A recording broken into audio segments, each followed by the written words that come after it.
Меня зовут Ляо Синью, сегодня текст 4.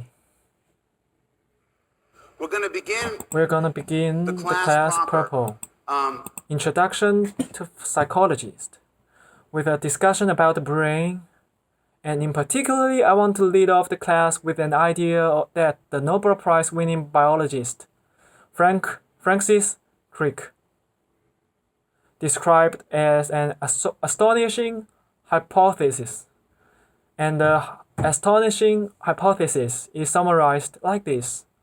As he writes, the astonishing, your joys, your memory, and your sense of personal and free will are in fact no more than the behavior of the vast molecules.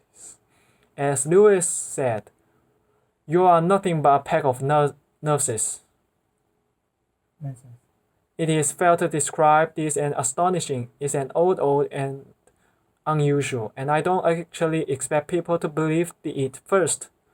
And it's open question whether you, when the class come to us.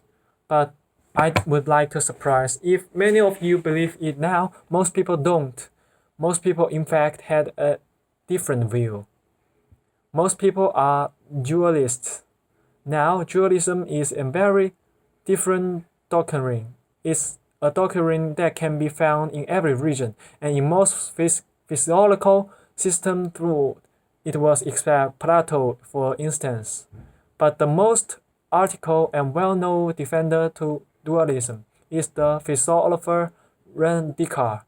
And René Descartes asked the question, are humans merely physical machines? Merely physical things? And his answer, no. He agreed that animals are machines.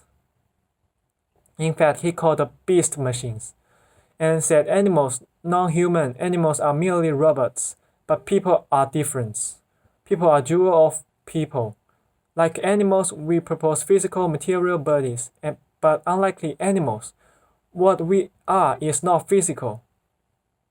We are immaterial souls and possess physical bodies that have physical bodies that reside in it, that connect to physical bodies.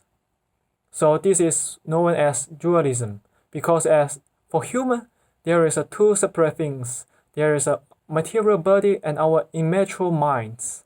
Now, Descartes' my two arguments. One argument involved observation of a human action. So Descartes' fairly times, and his time did have robots. These are not electrical robots. They are robots powered by hydraulics. So Descartes will walk around the garden, royal garden was set up. Like a 17th century Disneyland, there are many characters that will operate according to follow the water flow. And so if you step on it, a swordman will jump out with a sword. If you step somewhere else, a passing beauty will come up. And Descartes said, boy, this machine respond in certain ways to certain actions, so machine can do certain things. And in fact, he says, our body works like this. If you tap somebody's, your leg will jump it. Well, maybe it's what we are. But Descartes said that can't be, because there are things that humans do that no machine can ever do. Humans are not limited to reflection action. Rather, humans are capable of coordination, creates spontaneous things. We can use language, for instance, and sometimes my use of language can be reflection. Somebody say, hello, how are you? And I say, I'm fine, thank you, and you. But sometimes I could say what I choose to be. How are you? Pretty damn good. I can just choose. And machine, Descartes argued, and incapable of these things. Hence, we are not merely machine. The second argument is, of course, quite famous, and this is the method. He is come to use the method of doubt. So he started asking himself, what can I be sure of? And he said, well, I believe there is a God.